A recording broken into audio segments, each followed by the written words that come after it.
د شب برات شپه را روانه ده. دا هغه د برکت شپه ده چې و دې شپې ته لیلة الشفاعت ویل سوی دی. نبی کریم صلی الله علیه وسلم د دغې میاشتې د 14 په شپه باندې له الله جل جلاله څخه د خپل امت ته شفاعت سوال کړی دی. الله تعالی د 14 په شپه باندې د امت د درېیمې حصې اجازه ورته وکړه. محمد رسول الله صلی الله علیه وسلم د شعبان په 14 باندې بیا د امت لپاره سوال و زاری کوي. الله تعالی ته د خپل امت د شفاعت سوال کوي. الله تعالی د 14 په شپه باندې د خپل امت د 2 حصو د شفاعت اجازه ورته وکړله. او محمد رسول الله صلی الله علیه وسلم د شعبان په 15 باندې بیا له الله تعالی څخه د خپل امت په باره کې سوال و زاری کوي چې یا الله ماته د خپل امت د شفاعت اجازه راکړه.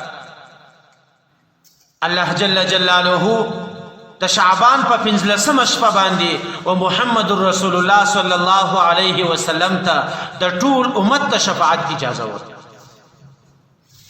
الله تعالی دې موږ تاسو ته د محمد رسول الله صلی الله علیه وسلم شفاعت را نصیب.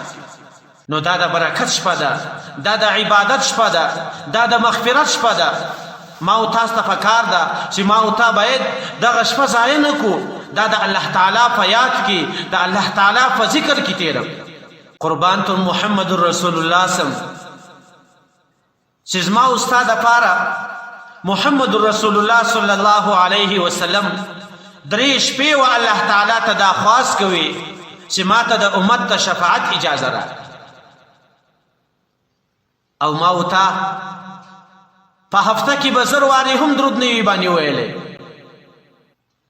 او د محمد رسول الله صلی الله علیه وسلم په برکت باندې موږ تاسو ته خیر د امتو ویل سوی دی. الله تعالی په قرآن کریم کې اعلان کوي کنتم خیر امت اخرجت للناس،